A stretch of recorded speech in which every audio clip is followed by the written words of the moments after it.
8:35 and we're live. Look at this. Back 9:35, the superior time. The superior time, 9:35. Sounds so elitist. Where am I from? Where am I from? Yeah, you're right. You're right. Fair enough. Look, right here. I've got it right here. How's the weather up there? Fucking hot, dude. It's so humid. It's just awful. It's been too long. I don't mind like 1 or 2 days, but when it's like 5 or 6 days in a row, I can start getting a little antsy. How's it in Texas? You got air conditioning? Have you lost power? Yeah. No power. No power laws here. No, we're just sucking it dry. I think someone ran an extension cord over to another state. I think that's what happened. Nothing says Texas like stealing. No one's gonna tell me to set it to 72. It's 64. Nothing. It's gonna steal power. Annex that power. What's up, Rolls? Thanks for jumping on. That's what Texans do. Right? We just annex states. We're just like, this is ours now. Mexico's like, pero okay, and they're like, no, it's ours. Texas. Boom. Ours, Texas. Boom. Done. Done. Ludicrous.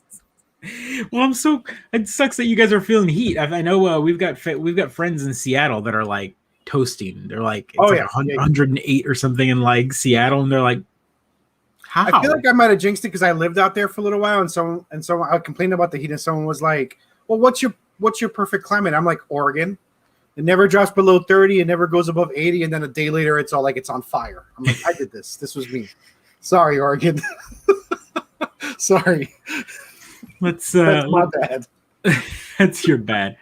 Let's kick this off. All right. Let's put the brand up. Let's go. Thanks for jumping on, Pergamene.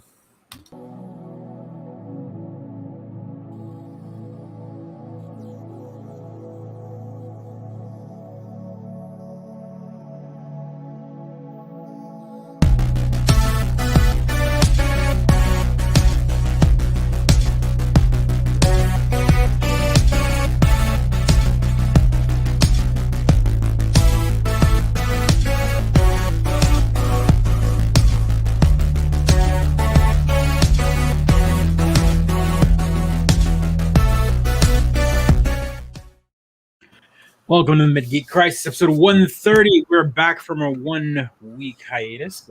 We took a little break. Everyone was celebrating, relaxing, chilling. Yeah, we had our 19. Well, we, as in my wife and I, had our 19-year anniversary. I think ours is at 7 or 8 now, right? Is that we had 7 or 8? Give or take. I'm catching up. I'm catching up to her. Don't worry about it. Yeah, so we had our 19-year anniversary, so I had to cancel. Joe has it in his calendar, which cracks me up. That's the kind of big mushy friend he is. Like, of course, I was like, my anniversary. It's our anniversary, and then he sends me a message. Yo, we're not gonna do the show tonight, right? It's my anniversary. I'm like, I know, bro. I got you. Such a big hug all the way from Texas, which is really nice. Oh man, good stuff. Oh wow. 1 week off, and I felt like nothing happened. I felt like E3 happened, and then like nothing else happened. I mean, little bits and pieces here, right? Like I think we all been watching some Loki. We've all been enjoying the Loki. I think that's been, man, what a refreshing show that is. It's like, interesting. It really, yeah. Again, it's one of those shows. It feels a little like WandaVision in its beginning episodes. Where I'm like, is this for Marvel fans? Who is this for exactly? Well, let's talk about that a little bit. I feel like Loki is definitely the Marvel bar is different now, right? Like Marvel has already come out. They've already, dropped the hammer with their 22 movies and their Thanos and their Iron Man and their Captain America and Spider-Man and all that kind of stuff. But now they have the luxury to kind of pick and choose the softer stories, the more the underbelly of Marvel, and this is great. Like just, create a mythos in a world about like a whole time stream protection agency and like is it like, is it not just Doctor Who? Like, I don't understand what I'm watching half the time. Like, I'm just right. Like, so I mean, not just sure. Like, what am I watching here? I don't understand. I don't know what mythology in the comic book universe it's even referring to at this point, right? Like, I'm not as familiar with the timekeepers as some people might be. I'm not as familiar with the multiverse of Lokis that there might exist out there. I'm just along for the like. Ludicrous ride. And that's the nice part is just like every big comic book house, DC, Marvel, Image, they've all got their hero books, they've got their like comedy books, they've got their space books. So like for example, like the Guardians of the Galaxy and Captain Marvel and all of that. That's space. So they don't deal with the stuff on Earth. Green Lantern is the space stuff for DC. And then you have occult side. You have the Justice League Dark is on the DC side, and then Doctor Strange and all of that is on the Marvel side. And even DC and Marvel both have this like time stream show, like or you've got like in the DC world, you've got like Wave Rider. He's a character who's kind of like he's like a time cop. He just like makes sure that the time not to be confused with the Jean-Claude Van Damme time cop for sure. Utter masterpiece that was Time Cop. Man, Time Cop. Wow. But yeah, you can't. You're just thinking about it, right? You can't stop thinking about Time Cop now. No, I can't. East, yep, Pennsylvania. Wait. Does Pennsylvania even have a coast? I don't even know. New Respect for Cautious. 9:30 is late. It feels late. It feels late for me. Yeah, but I gotta do it for Joe in Texas. Otherwise, it'd be even later, right? Joe, you would pick later. You wouldn't pick earlier. I would pick later. Yeah, I'd be like, let's go late. Let's go 9 o'clock. 9 o'clock, which is like yeah, which is almost bedtime for me. It's a bedtime for Cautious. But yeah, no. Loki has been great so far. Again, I'm gonna try to stay away from spoilers. Hopefully, 3 weeks. Someone's watched the first or second episode. You're gonna stay away. Here's what I can tell you. The very first episode is real lectury. The second episode is kind of confusing. It opens up a third episode. That's what I'll tell you. Like I really enjoyed the third episode. I liked the I liked the two Lokis in their environments. I liked it. I dug it. Spoilers, everyone. I'm sorry. There's going to be spoilers. Yeah, I think the show, Mid-Geek After Dark, that's totally what I would call it, actually. That's absolutely what I'd call it. Absolutely. What's nice about it is they've created this, they've really set the world building up pretty well. Also, can we talk a little bit about what the repercussions of this show are? I mean, it allows them to reset everything canon-wise all the time. Right. So that's one of the big things. But if you've been watching the awesome, you're here for the spoilers. Nice. So if you've been watching the show, you know that they're trying to protect the what is it? What do they call it? The mother, the mother timeline, or what do they call it? The glorious time. The central timeline, the primary. I don't know. Okay. They call it something like the glorious time. To hail to the glorious timeline, or whatever the masterful timeline, whatever they're calling it. The fascist timeline. Fascist timeline. But I thought what was interesting is. And again, I don't know how they explain this, but they talk for a moment in that first episode. They talk about the Avengers. They messed up time. They went back in time and did all that, and then they say that's the timekeepers allowed that to happen because that was always supposed to happen. That's the prime timeline, right? Right. But that Loki that is considered a variant happened because of the things that were supposed to happen. Right. So the things that the Avengers did were supposed to happen according to the timekeepers. Like the timekeepers are like, yeah, we're okay with them bouncing around in time because that was always supposed to happen. But that Loki is literally a causality because of the things that I'm laughing because this is the head scratching moment every time traveling. Yeah, no, sure. You're like, wait, but if the Loki variant, isn't he a real Loki? Yes, he's a real Loki, Joe, because the timekeepers just have a really good propaganda machine, right? Sure. Yeah, they're protecting their timeline, the one they want to protect. So let's talk about that too. So obviously, what we're here for is as you even 3 episodes in, you're realizing that there's obviously some sort of like fascist regime going on in the background or some sort of ulterior motive. Things are being kept in the dark even from the agents of the TVA. So yep. Spoiler alert, again, you come to find out that the Loki that Loki's with, female Loki, she has a name. I forget what name did she decide to call herself. I forgot. God, I'm the worst. Yeah. But like Sylvie, something like that. Yeah, but she basically says, I've gone into their memories. I've gone into the agents' memories, and I've seen their memories from before they were agents. And Loki's like, well, what do you mean? I thought they were born into this world. I'm like, no, like everyone that works there is a variant, and they don't. Yep. They don't know. So that's already kind of like going to mix things up Yep, for and things, so. I'm here for every episode introducing a new Loki. That's what I'm here for. I'm here for I'm here for all the Lokis. This should be fun in that sense. Because Loki, if you follow the character throughout the Marvel Universe comic books, Loki has had his own variants, right? He's been a kid in variants, a good kid. He's been the female Loki, he's been the male Loki, he's been the giant Loki, right? So it's gonna be cool. It's gonna be cool. I think they can play around with this sort of stuff. So June is Pride Month, and one of the things is the writer of the show pretty much explicitly put it out there, and it even like made sure that this was no questions asked. Episode 3, Loki was asked straight up front. It's like, princesses, what are you into? And Loki was pretty much like both. He's like a little bit of both. Why not? Yeah, why not? Who cares if you're a god? Who cares? He's a god. And so I love that the internet was like, "Oh God, what? Why are you shoving this in my face?" And I'm like, Loki turned into a horse to have sex with a horse? Like, do you had a child? No, none of these people know. No. Plus, as we know, nerds just want to complain about stuff. Of course. Well, I mean, those are lesser nerds. Don't lump those nerds with my lesser nerds. Rolls. This is sounding an awful lot like Westworld, where you actually have to pay attention to understand what's going on. Yes and no. What's nice about it is only if it's important to know what's going on. I didn't even think in Westworld I needed to know. Good. I'm glad you're enjoying it, Retrofix. That's awesome. Thanks for jumping on. Yeah. It's been a great show. I'm really enjoying it as well. Yeah, it's good. But I'm a sucker for a good time travel show. Rolls.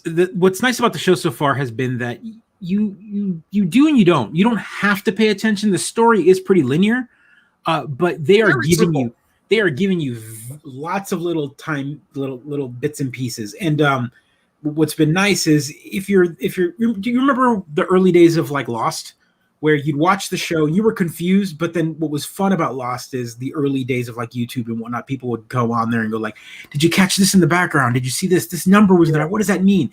The show has already had lots of like minutia, kind of the fans picking it apart, and you can tell that the set designers and the writers are doing that on purpose, right? Like, I mean, at one point in the first episode, the one of the guys opens up a drawer and he's got a drawer full of Infinity Stones. Yeah, and they're like, "What's more powerful than an Infinity Stone?" And they're like, "Well, they don't work here." Like, that's how powerful this part of the multiverse universe timeline is. Or those aren't Infinity Stones that they're just saying they are. Maybe. Right? This is like, again, they've got a good propaganda machine going. Why can Loki ride backwards on a train? That was very specific. I don't like riding backwards on a train. I read a story about that, but I didn't. I saw a story written about it, and they explain on what that means, but I didn't read it, so I might have to look that up. But that was a very specific catch. Like, it has something to do with like him watching his back or whatever. I don't know. Like, I just like going in the direction I'm actually going in. Right? Yeah. I get sick sitting the wrong way on buses too. Yeah. For the record. No, that's fair. Yeah, do you feel like you're being pulled as opposed to that you're riding? Yeah. It's a weird feeling. Yeah. So Loki's is great. We've got another episode 4 comes out. Can we talk about this? I hate this week to week nonsense, right? Because the show is clearly set up to binge, right? Every episode kind of ends on an interesting cliffhanger, so they make you wait for next week. I kind of hate it because I've become used. Because I'm like, well, then I want to hate it. I want to hate it, but what it's doing is. The wife had talked to me about that. She was like, why don't they do that? And I don't like to defend it, but I definitely see the reason being. Obviously, it's the week by week allows them rise up. Right.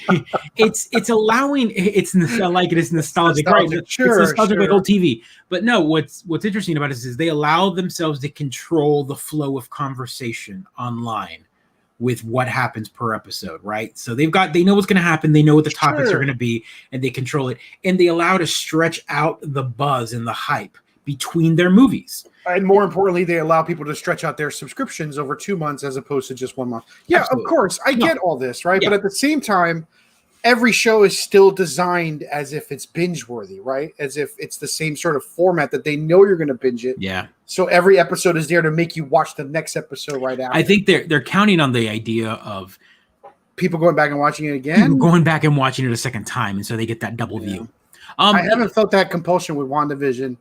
And I still haven't watched that other show, Winter Soldier. And I did do it with Mandalorian though. Mandalorian, I ran through it twice. You rewatched? Well, I rewatched again with the kiddo. That's what I did. So I watched second time with the wife, and then we watched the second season the second time. And Stranger Things, for example, that's one that like we've binged multiple times because we really enjoy the world that it's in. But you have to look back, think about a lot of the shows that have dropped. Right, obviously not as big as a Disney show or a Marvel show in general, so that's harder to control. Also a Disney show, but Disney, Marvel, just in general, just that big production house. Sometimes you'll see a show land on Netflix and it's like an eight episode show, and everyone binges it over a weekend, and then for 1 week everyone talks about it, but then we move on and that show is no longer talked about. Loki gets that like hype every Wednesday, right? Wednesday through Friday, all the way to like, oh, we're getting the next episode. So for the next 8 weeks or so, they're going to get people just. I completely get it. From a marketing standpoint, it's genius. No, I wish they would design the shows to not end on those wackadoo cliffhangers every time. And I thought I had another episode when I watched that third episode. I was like, I thought I had another one. What did these? Yeah. The wife and me were both the same way. We were like, wait, there's another one? Yep, Pergamene, a lot of good arguments, right? Keep it in the source material. Comic stories are meant to be told in that serial format, right? Yeah. Would a month be too long for folks, right? That's way too long. Well, I mean, think about it this way. Back on normal TV, back in the olden times, the before times. Before times, TV, we would get those mid-season cliffhangers where they'd go on hiatus between, what is it, like Christmas and like early spring. Just long enough for us to endure playoff season in football. That's what the break was. Right. December and January, a little bit of award season, and then they come back on February, March. They come back February, March. Right. You got it. Yeah. No, gotta get. I don't quite remember when, but I remember being like in high school when I was like, "Wait, this is because of football? God damn it!" Like, that's right. That's exactly right. I'd love a month. Give me a 90-minute episode every month for a year. You know what? Actually, that actually does sound awesome, Pergamene. You think we have it bad? I think back to so the wife and me also watch a lot of British TV. Yes, I know. And we watch a ton of British TV, and we really enjoy it. We enjoy the length of the episodes, especially for like a lot of the crime shows and the cop shows and whatnot. And each episode is like an hour and 45 minutes, if not longer. Yeah, that's that Sherlock Holmes. 3-episode drop. Yeah. Yeah, but right. So there we go. The people that know Sherlock is like, here's 4 episodes, the new season. That's all you're gonna get, 4 episodes, and then you wait 2 years for the next production. Mm-hmm. Like that's British TV. So like, let's be grateful in the sense that we're going to get 8 episodes altogether, right? But the 8 episodes, it could be formatted in 3 or 4 episodes. It could be. It could be 4. Right? Yeah, it wouldn't be hard for them to do that. It wouldn't. No, it wouldn't. Absolutely. They can add all the extra content, right? They can throw in all the stuff that was put on the cutting room floor. Well, I mean, Major, let's be honest here. If Disney wants to resell this and repackage it as extended edition, they've probably got stuff ready to go. They could. Like, is that what you want? Do you want them to sell? You got to get Disney Plus to get the extended. I'm already in. Like, there's no. I tried to resist as long as I could, right? But I'm already in. You're in. Yeah, I'm in. Yeah. So yeah, that's Loki for you. We all make our choices, I guess. So as we were talking about this pre-show about us getting ready to talk about Loki, we were like, wait a minute, Black Widow is coming out. Like that's it's getting some pretty decent reviews from what I've read. There, people are saying that it's a. I had a buddy of mine who went and saw it. They got a premiere and they got to see it early, and they said that they weren't even like they had no ambition whatsoever for a Black Widow movie. They were like, it's a character that I care, and apparently by the end of this movie they cared. All right, there you go. So that's always good. It's a character that definitely deserves the love. I cared. Yeah. I mean, a lot of people did. A lot of people don't. Well, I remember walking out of Ant-Man Part 2 being like, you know what? I don't care. Yeah. There were 2 characters I just did not care about. And now Chris Martin comes in. Jeez. Thank you for that segue, sir. Oh, boy. Can we talk about the Amiico? We talked about the Amiico last time on the show. We really I don't want to talk about the Amiico for like 30 minutes, but yes, let's talk about the Amiico. We have to talk about give this. It exactly the amount of time it deserves. We have to talk about this because something happened today, and news stories might not pick it up because it wasn't a big deal until it was. Wow.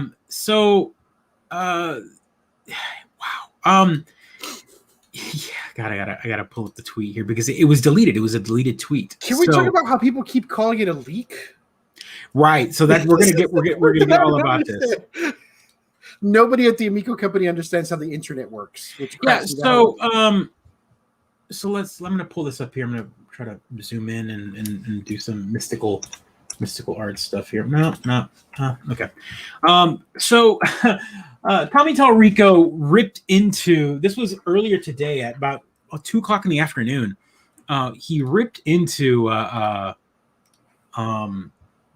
Ars Technica. Ars Technica put up this again. I can't. I wish I could. I'm trying to make this picture bigger, but it's not. See, maybe if I could do that. There we go. Oh no.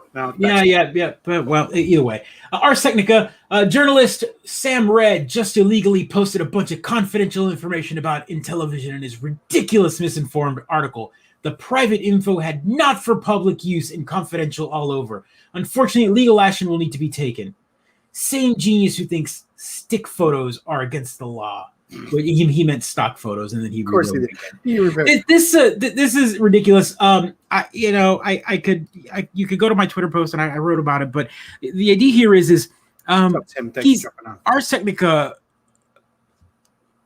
leaked some information about the development portal, right? So the Amiico development portal, talking about like what the specs are, what it's all about, and it's not a leak. Amiico themselves accidentally turned off the password to the dev portal.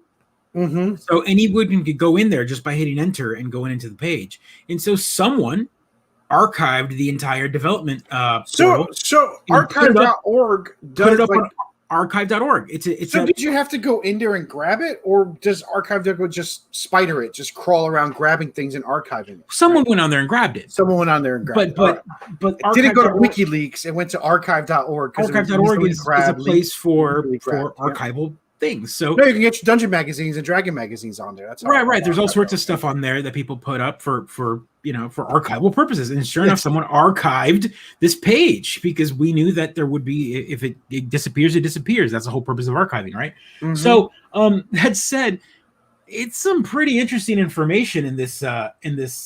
See if I can pull it up here, but while Joe's pulling up, can we talk about the fact that I called it? I totally said those pictures were stock photos. Yes, with the controllers photoshopped in. I said that. Oh my god, those controllers. It's bad. It's they were all DualShock controllers, and they were all. So yes, if we remember making fun of the pictures of the family, like they were all DualShock-esque style controllers, like stock photos, which is what stock photos are used for. I agree with Tommy on that. That's why you buy stock photos photos, but make awesome memes. The argument in this is like, here we are. This is E3. This is E3 2021. The product was supposed to launch in October, and you can't get actual actors to hold actual product pictures and take some pictures with them. You have to still Photoshop. It's the COVID crisis. I'm willing to give them a lot of the benefit of the doubt here, right? They're going to be working on a smaller budget to build a $400 machine, right? That's yeah. So here is this. This is so mean. This was posted up earlier today, obviously, and of course, this was caused the outrage.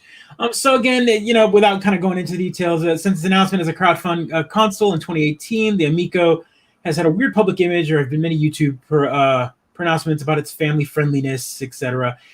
Originally, it was like $100 pre-order down payment up to full price orders.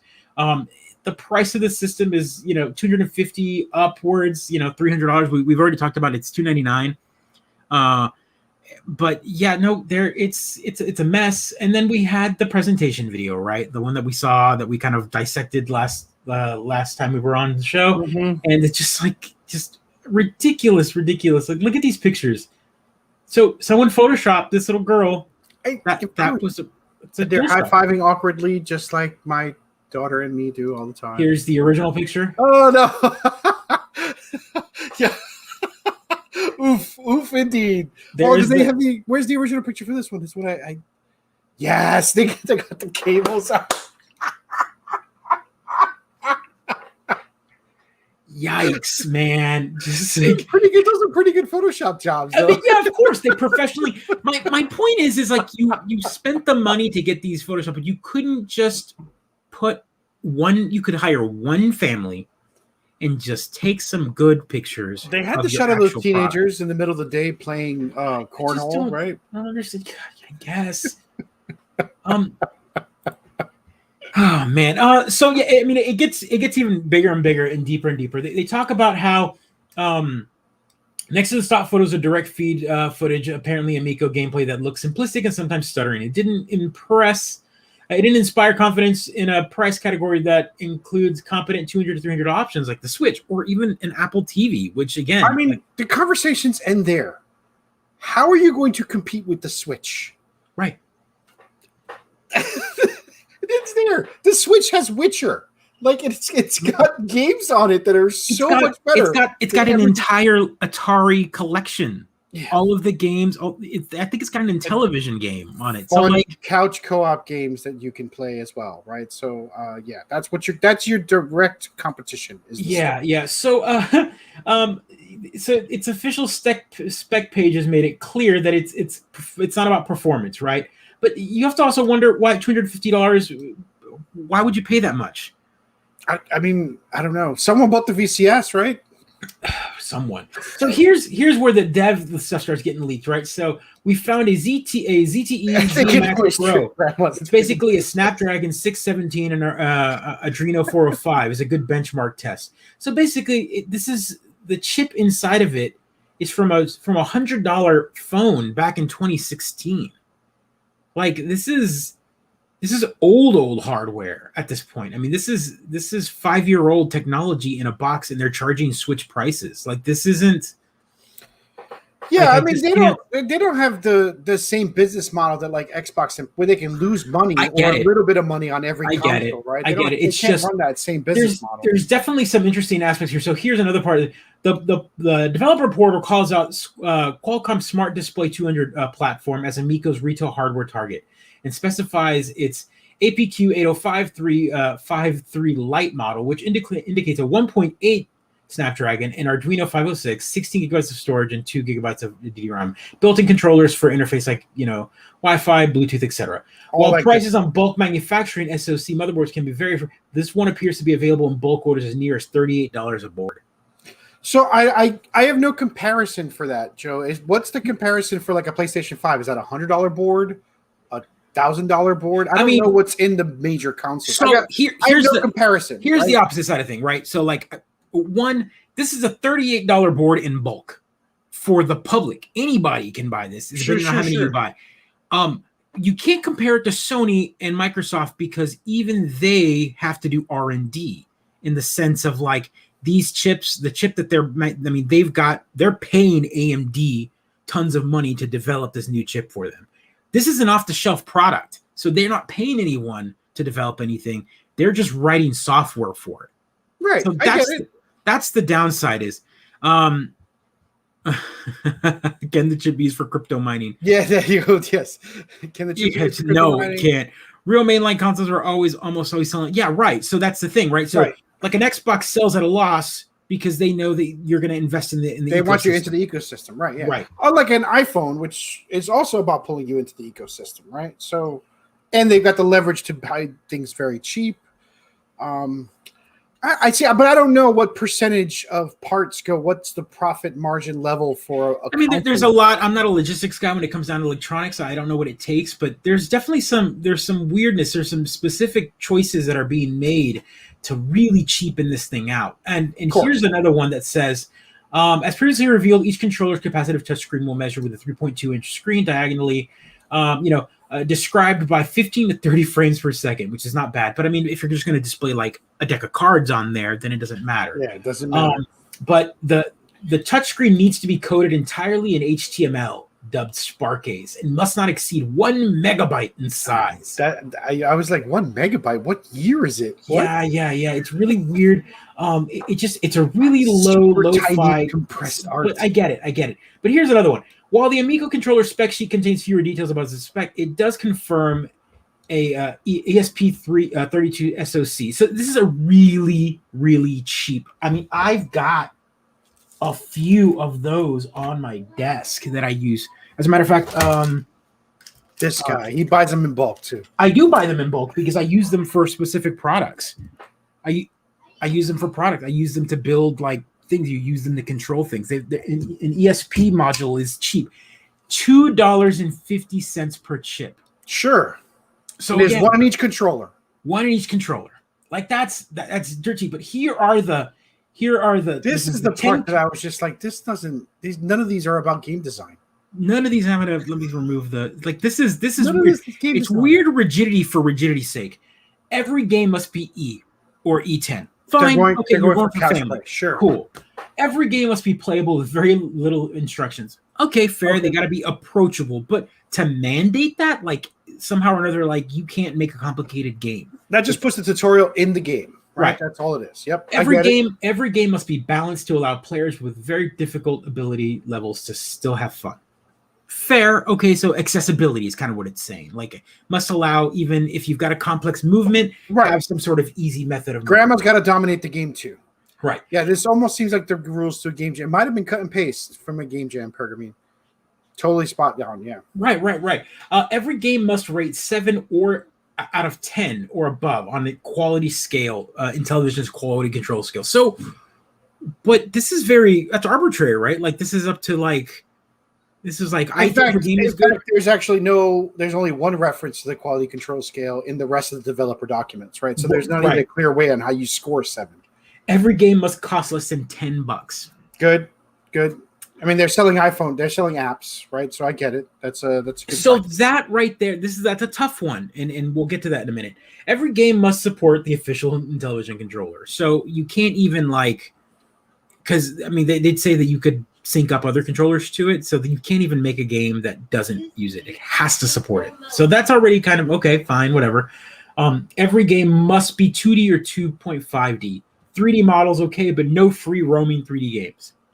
Because they don't want to look like all the other systems that they're not competing against. They're not competing against. Right. Every game must be an Intellivision exclusive. Even ports must be unique in some way. So that's good. We could do ports, but we got to make them all 2D. Is what they're saying. Well, or hey, you can make a port of example Towerfall. Yeah, they're like, hey, you could port Towerfall over to it as long as you keep it under $10, as long as it's 2D, which it is, and you have to add something that's exclusive to the Intellivision, to the Amiico. Yep. So fair, okay, that's fine. No in-game purchase or DLC. That's a great option. I like that. Sure.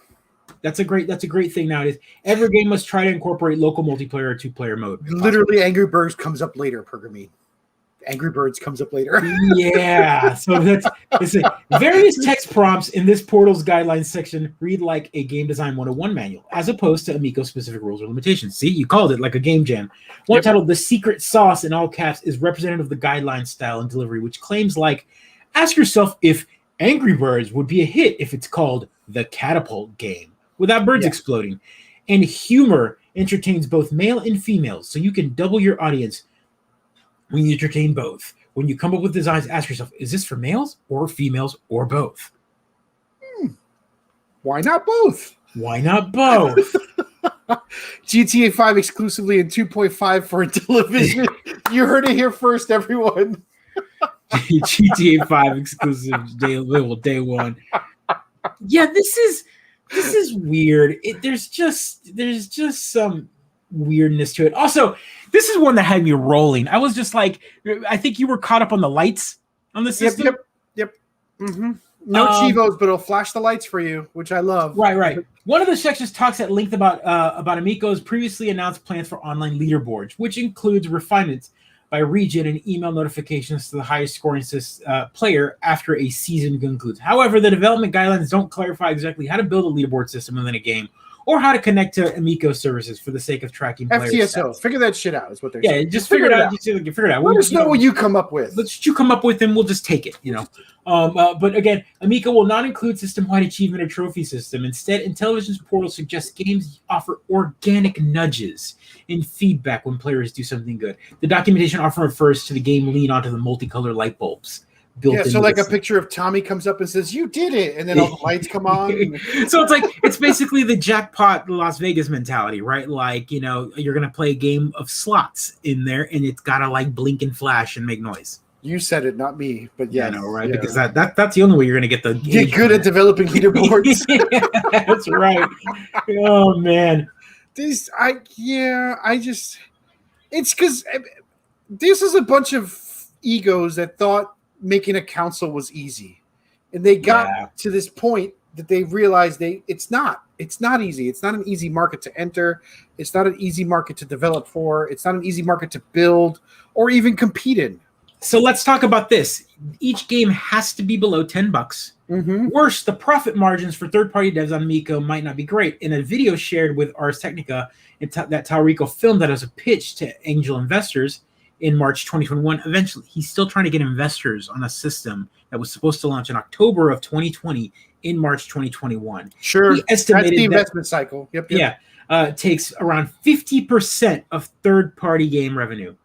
Well above the 30% that was proven controversial for the likes of Apple. So Apple just went to court to defend the fact that they take 30%, and here's Amiico trying to go, we take 50%. Whoa. They went to court for not that. They went to court for the Epic thing, right? They wound up having to defend it, but it was a little bit of everything, right? It was like, well, we don't want to give we that was we want to sell cheat court. We want to use our in-store methods because we don't like the fact that you guys take 30. We want to be able to make more money. So yeah, this is interesting because at least once per generation, usually during the generation transition, where some group of industry, convince old head investors into a doomed product. You're right, Pergamy. This is a hard thing to make, to build, and to put out there. And they thought they could do it because they knew better. I don't know who they knew better than, but they knew better. It's a shame. Oh, yeah, baby. And that was Kickstarted, I guess this was Kickstarted too. And thank you, Streamlabs. We got to turn this off. What are you turning this? It's so sad every time. I feel like it's contributing to chat at this point. It's like it's just another member that's sad like us. I'm having trouble, Davey. Yeah, man, it's weird. This entire product launch is weird. It's sad. It's not going to go anywhere. Streamlabs is the only reason I come here. Look, here's the bottom line is I want to root for the little guy, right? And this is something that I wrote. We all want the little, even though I want the little guy. I want the little developer to make it. I want to be able to say that small company made it. Now they're a big company. Here's a small. That's why we as a show and as fans of indie games enjoy them so much, because we know that it's always nice when we go to PAX and we see a small developer show their game, and then all of a sudden exclusive to Sony or whatever because they got paid the big bucks to come over and play on their console. And then all of a sudden, good example is look at House Marquette got purchased by Sony today. After making Returnal. Yeah, they got purchased. So that's another big piece of news. It's a small indie developer that made one game, and then they made Returnal, and all of a sudden, boom, here we go. Now they're part of Sony. That's amazing. That's great. The little guy becomes part of the big machine. Doesn't always turn out very well in the long run. Things like EA come and swallow you up, and then all of a sudden they tear apart your whole system. And then those same developers go and start up whole new indie right. And the circle of life. And the circle of life begins all over again. I mean, I understand that. My point is that this doesn't feel like that. This doesn't feel like, hey, I'm a small guy that wants to make video games. This is Tommy Talrico going, hey, yo, you remember me? I'm in the Guinness Book of Records. I've done all sorts of video game stuff. I want to do a video game system now. Look at me. Woo. I got money. I have the name in television. You remember them, right? You don't? Well, your old man does. Come and buy the system. Yeah, no, exactly. And that's what give it a cute name. And if they really wanted to sell me on an independent system that's all about it, you'd buy a VCS? Well, I just buy a system that didn't have a name. This is like my own creation. I thought of this name. It's all original. I came up with a logo. But no, this is Intellivision. This is like, I'm going to use the Intellivision logo and be able to profit off the Intellivision name and get all the nostalgia from the Intellivision. So they're not bootstrapping it up. Like, they're essentially piggybacking off of a name and hoping that they can grab the money from the people that nostalgic dollars out there. Yeah. And so at that point, then they show up to the party and they're like, oh, look at all these games. They're 2D. They're so approachable, but they're under $10 games and they're quality approved by us. But in reality, they just got to be small and cheap so we can like pump them out. Like that's what it just feels like. It just feels like cents off of every sale of a game on that system as you desperately try to find something entertaining, right, to play on your bad. Yeah, I get it. It's sad. you'd hope that these little folks would innovate with something new. It doesn't look like the system's innovating, and it's not adding anything to the discussion. Like really, their method of innovation is basically saying we won't do what the other ones are doing. Like they're like, well, we won't have DLC, and we won't, but that means you won't have more content, or that means you have to buy a game again. Like there are some. Everyone talks about DLC and loot. I just when you make something, you can say this is addressing a customer need. I want to make sure every piece of value I add into my box, my controllers, addresses. There's no customer need for any of this. Right. No one out there. Earthworm Nukem. Yeah, actually, it's good. I like that. I don't know what he's bringing to the table. That's nothing. New. Nothing. He's not that's bringing anything new. Here. He's promising. He's essentially old man yells at clouds. He's basically telling you that the olden days were better, but by the way, we have to do it in the new way, right? It's not cartridges. It's still online, but we're going to artificially limit things by saying games can't be this big. Games can't be this way. Console can't handle it. Well, I guess not, right? Like it's conveniently matched. You're coming down to it that it's basically a freaking it's a checkout counter Go phone in a console. That's what it is. But that's about as fast as the processor is. It's an Intellivision Amiico, Joe. Oh, that's fair. Octopath Earthworm. Get that sweet 2.5D. I don't know, man. That game is a grind, by the way. Go read the article. That way you can kind of go through it. It talks a lot more, goes really into depth. Also, I want to get back to the fact that he verbally attacked a journalism by saying that that's not how you do journalism, when that's exactly what journalism is supposed to do. So on one hand, we constantly have this whole idea that, video game journalists aren't journalists anymore. They're just glorified bloggers, which is so offensive, as apparently yeah. But that said, here we have a guy that actually went out there and pulled out a piece of news. This was news, whether you call it news or not. You want to call it a leak? No, this is a piece of news that came out. He's like, oh, what's going on with the television today? Archive.org. Interesting. Yep. Pulls it right up. And here we go. It's a bit of news, and now it's more information than Amiico's given us.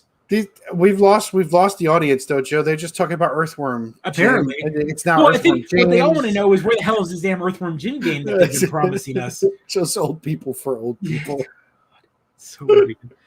Yeah. I'm not even nostalgic for Earthworm Jim. Like it was a great game when I played it 10,000 years ago. I'm not desperate for more. He says as he just beat Spyro the Dragon today, right? That's fair. You did beat Spyro the Dragon today. I just beat it today.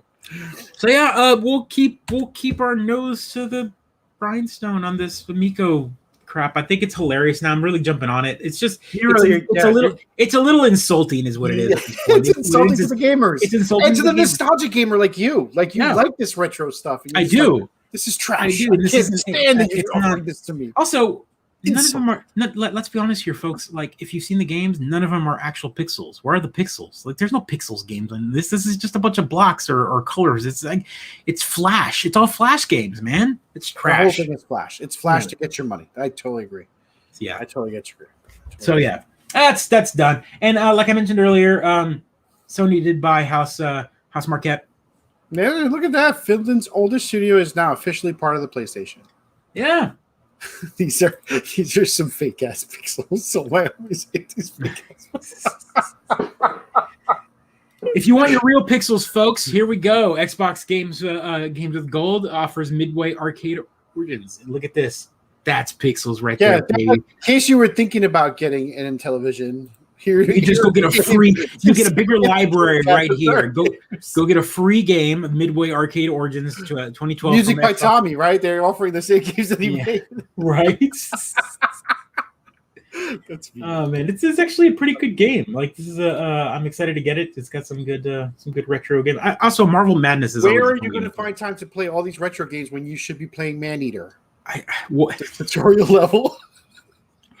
So let's talk about that. You started playing Maneater, and you didn't like it. I might not be in the right mood for it, right? So it's one of those games that starts you off. You know, some of these games they start you off ultra powerful, and then they reset you, so they show you what you could be like, and then they reset it. But if I remember correctly, that's your mother, right? Yeah, it's your origin story. That's your mother. Yeah. That's the way it goes. You're a giant shark. But in the beginning, you're a giant shark, and you like. the tutorials all like jump out of the water, and I'm like, nah, I think I'm gonna eat the swimmer instead. Like they're like, it just, why would you do anything but eat the swimmers? Is this the weekly until am I in the right room? We're moving on. We're gonna check out Maneater. So that this is all the tutorial level. This is all you do. You missed like a half hour straight. I was trying. I promise you next week, no Intellivision bashing, right? No. Or maybe that's what brings them in, you know? That's what brings them in. So the game starts with you being an all-powerful shark who can knock over boats and eat hunters. And there's a moment in which there's someone at the front of the boat and you jump and you can bite them right off the boat. You can hit back bombs with your tail. It's fun. And then they reset it where you're just but then you become stronger, right? Like, so you have to grind a little bit to like eat a million groupers and turtles to get bigger, and it's all like, go eat 30 groupers, go eat 15 monkfishes. So now I have to learn about fish. I don't want to do any of this shit. Like, I just want to eat swimmers in the Florida beach. That's what I want to do here. Also, if you didn't realize what that hashtag was.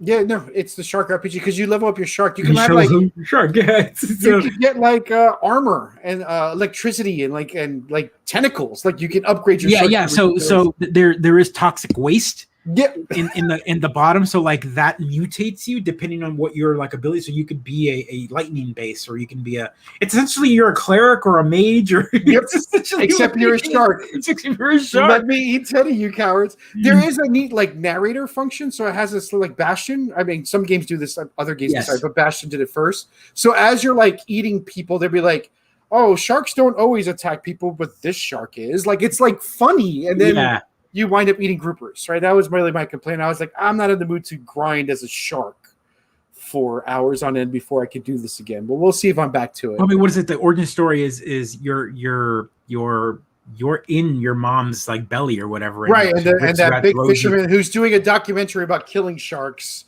cuts open the shark, pulls it out, and then marks the shark by cutting it and then throws it in the water. So you immediately survive, and then you've got a vendetta towards this one like fisherman. That's a pretty cool story. Before you get thrown into the water, you actually manage to bite off his hand, so like the hand falls in. It's great. That's your first meal, right? Yeah, that's your first meal. And the narrator comes on as like, once the shark gets a taste for human flesh, right? So like, and then it's like, all right, I can get behind this. But it's a cool story. It's definitely it's got a deeper story than Jaws does, honestly. Let's be honest with you.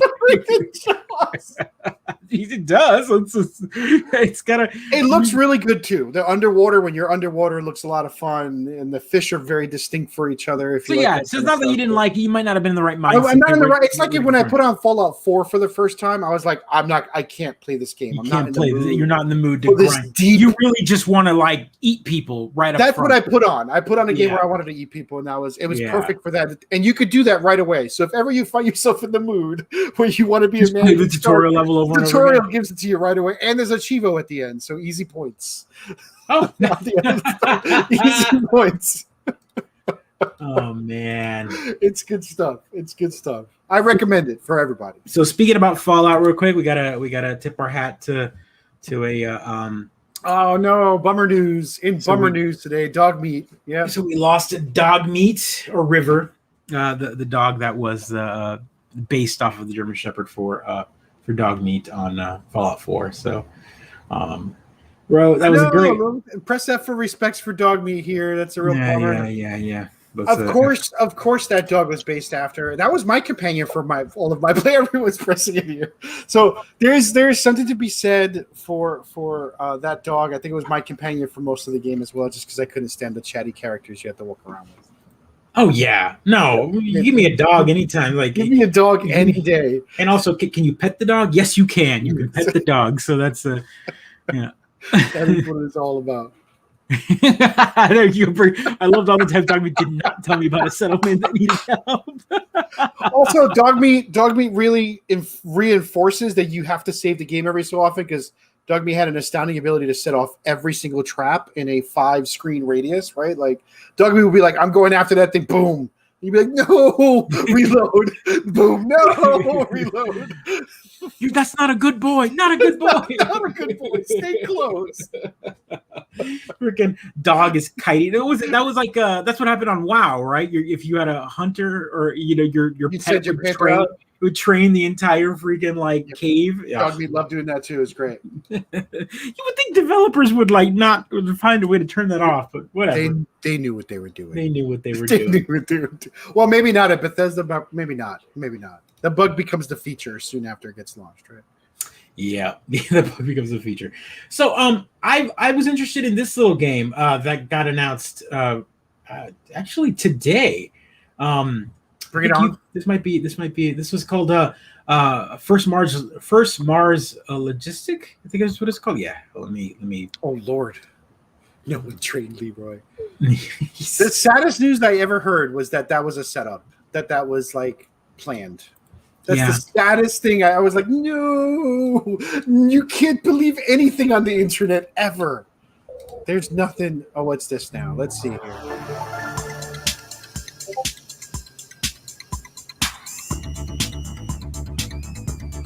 All right. Oh gosh, it's got driving physics.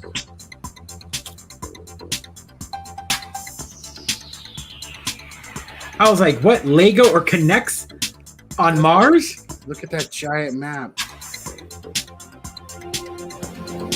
I like this. Okay.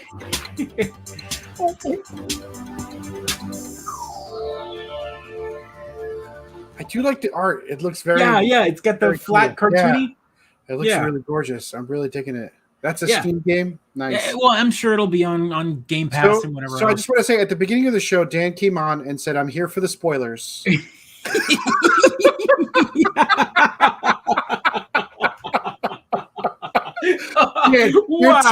Your tears are delicious. It came back and bit him, didn't it? Oh, brother! It's like, what? No, don't tell me that. Graphics remind me of Sable. Yeah, it looks really cool. Yeah, it's very cool. Yeah, so it's like a little bit of Lego, a little bit of exploration, a little bit of those games I'm terrible at. Like Kerbal, that's that rocket thing. When I was 12, I would have played that game until I was like 15, right? But now that I'm like, I don't have the like capacity to get 4 hours of focus to even get a rocket off the ground, right? So, speaking of 12, I have to confess something to my This is my superpower. Living that DM. You did all sign up for this, right? There's an NDA or there's you gotta sign. I have a confession to make. Pedro had sent him a couple messages about like I was gonna build some computers for my kiddos. And I redid their entire room. Yeah. Awesome. So my 7-year-old and my 11-year-old both have pretty nice computers. They've got one's got an i7 8 series and one has got like an i5 8 series, and it's both 16 gigs of memory, and they've got decent graphics cards. Nothing big because I can't afford that shit right now. Right. But graphic card no. But they're all ready to go. I did this with one thing. One, I wanted them to start experiencing some PC gaming. Which has been nice because they've been all about they've been playing Minecraft on a very different level now. Sure, yeah. I saw a little video of them shouting at each other in the same room. Which they're playing Minecraft, they're playing Fortnite, they're playing all the popular games. Among Us. Actually, they've been playing the free version of Among Us, and I say free because it's like a ripoff of Among Us, but like apparently it's getting traction. It's called Goose Duck. It's free on Steam, and it's essentially Among Us with ducks. It's opposed to Duck Goose, like who's the there's more skins and there's more maps and there's more jobs, and it's just like someone took the formula and ran with it and didn't made a derivative of it. Either way, my kids are loving that. A lot of kids play it. I hop into the chat to hear them because I want to hear what they're got to monitor what's going on. I'm trying my best, but it's an interesting it's a line you've got to like you don't want to remove that experience from them because that other kids are doing it, but then it's going to take us one a-hole, one adult to hop in there and like say something and then you got to talk about it. And it's happened already once, and so we have to teachable moments all day long every day. It is. So it's definitely a learning experience that I'm having to jump on. But one of the bigger joys has been getting them into first-person shooters. What first person shooter did you get them into? You guys Really? 3. Oh my gosh! Dad of the year right here.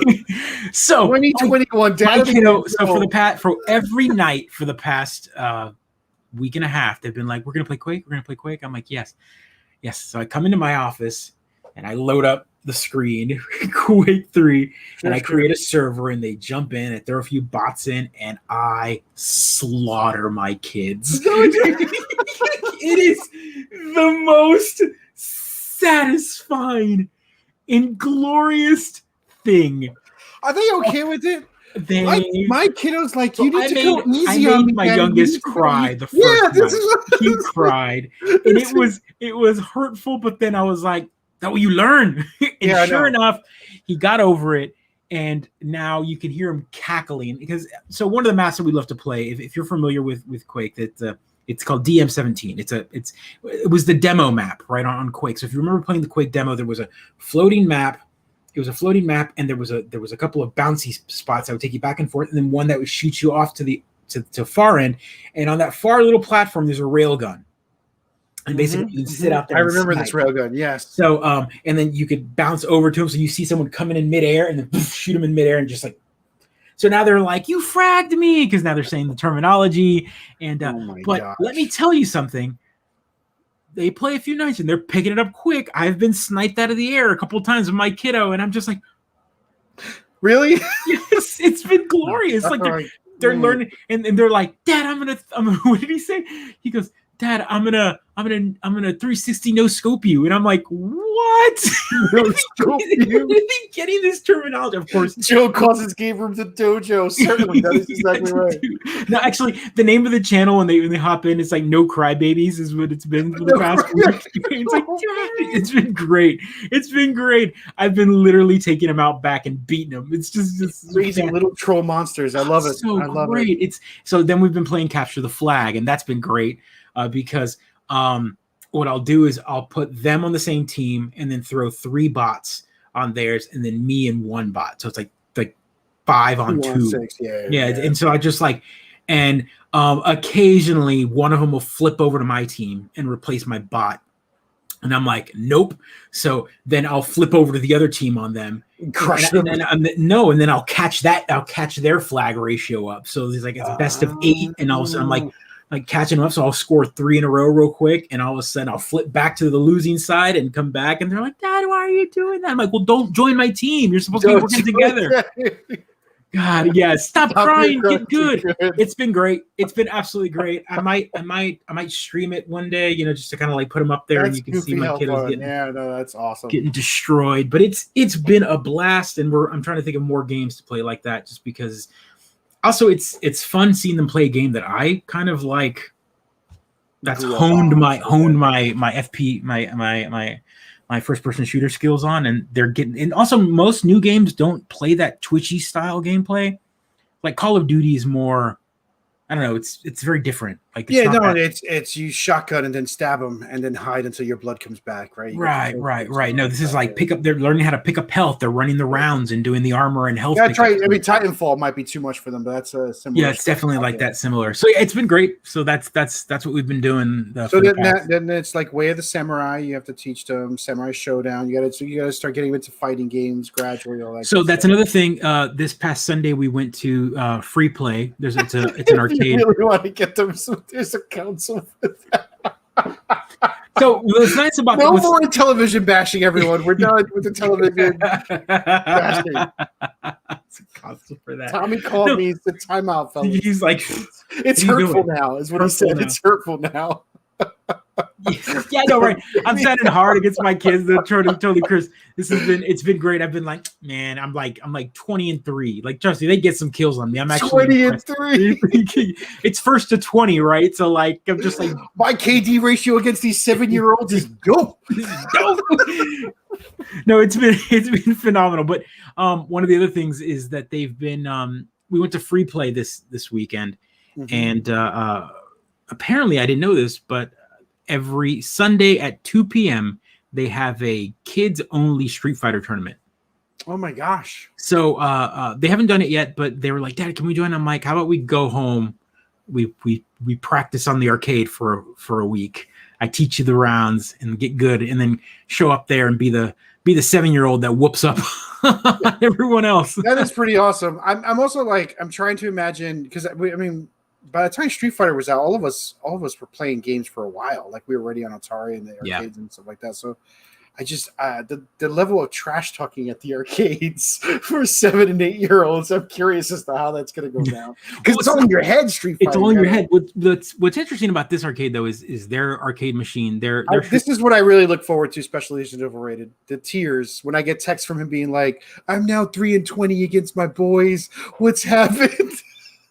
I can't wait. I honestly can't wait. I would love that Mr. Miyagi moment of like this, the oldest from the British. The students become the master. You're gonna the master. I can't wait. I can't wait for like being in midair. Just really. They've learned like go pick up the quad damage and like really like rake in the kills with the quad damage. And I'm like, oh man. But then he really hates it when he jumps down with the quad damage and I shoot him in midair and then I go and pick it up and I'm like, ha ha ha ha ha. Just say hello to my little friend.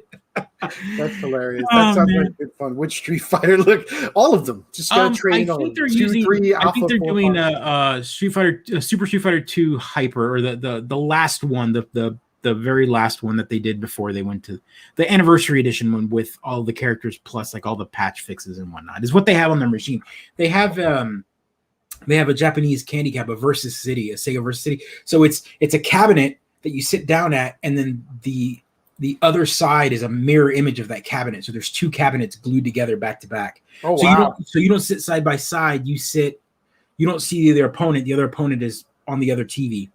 So that's kind of nice. So you don't get the elbows in. Or yeah. Accidental foot stomp. Right. But I mean, they're like my kids. Like they're the same. One of the cabinet that's in the front is the one that we've got, the Japanese one that I've got now. So like that's what they know how to play on. So. They were born to it. Ring my bone into it. Yeah, I'm excited. So that's. They're doing it wrong. Street Fighter. No, I don't like. Everyone's got. I like World Warrior, but I prefer Super Street Fighter. I like the new Warriors. I like Cammy and DJ and T-Hawk and Fei Long. I just want to mention one game for everyone. It's before we sign off. It's getting my eyes are already starting to close up. I just started playing Going Under. It's from Aggro Crab Games. It's on the Xbox Pass. I think I can do this share. Yeah. Let's see if I can put it up there. Pretty neat, like roguelike game. It's got a lot of neat stuff on there. Your new there you go. I'm Avi, your smart office assistant. It's got a good sense of humor. Oh yeah, I played internships. I played it at PAX last year as well, and it's like a neat. It's got great humor. And fight thirsty enemies. Wait, what? I was not expecting that. And it's hard. Like every boss, every monster so far has sort of a unique way to fight it. I'm really challenged by some of the larger ones. And the progression is kind of fun. Yeah, it looks like corporate branding art coming to life. They use all the corporate words.